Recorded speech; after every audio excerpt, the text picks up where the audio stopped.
Tree police in St. Andrew are investigating two separate incidents in which the bodies of two men were found on the road, seemingly murdered in similar fashion, in central St. Andrew yesterday.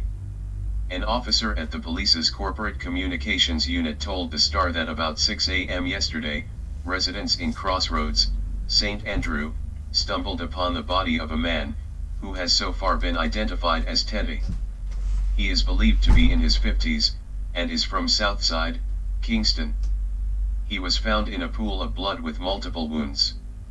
Police suspect that a blunt object was used to inflict the wounds. Just an hour earlier, the police were called to McGregor Square, Halfway Tree, where residents discovered the body of an unidentified man, who also had multiple wounds and bruises. He is believed to be homeless and of unsound mind.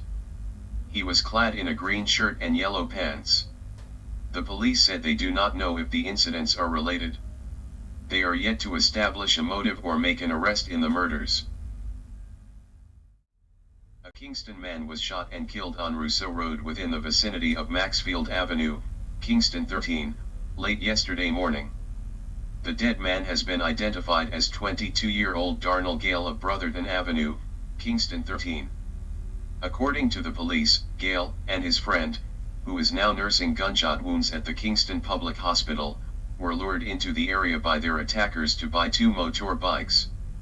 When they tried to make the transaction, the assailants tried to rob them of their money.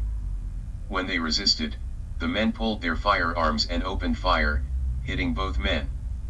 According to a man who works at an establishment along the road, the injured man was seen running towards Lyndhurst Road, shouting, "Me get shot, and dem kill me friend."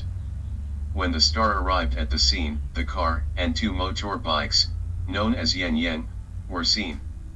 Residents along Rousseau Road are pointing fingers at motorbike riders from Maxfield Avenue. The residents claim that the riders are responsible for the spate of robberies in the area. "A dem boy de from down there a do them something de," a resident said.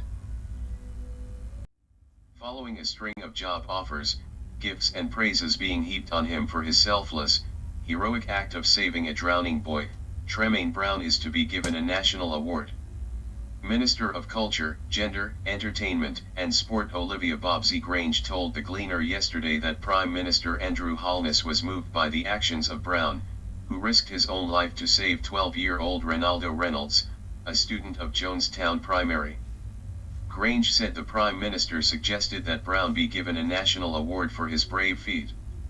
It is anticipated that Brown could be awarded the Badge of Honor for Gallantry in October, this year, when 171 other Jamaicans will be conferred with national honors. Ronaldo was on his way home from school when he and friends decided to play in the gully's rushing waters. He, however, got into difficulties and was swept away by the currents from 7th Street on Collie Smith Drive. Residents attempted to save the boy but failed. However, Brown ran from the Boys Town Vocational Training Center, where he works part-time as a laborer, and jumped into the water clutching the boy. The currents washed the two away. They were found minutes later by residents, Brown with one hand clinging to an overhanging limb and the other clutching the child, who broke out in prayer as his savior grew tired from his ordeal and the many cuts and bruises he sustained as he tried to grab onto the sides of the gully.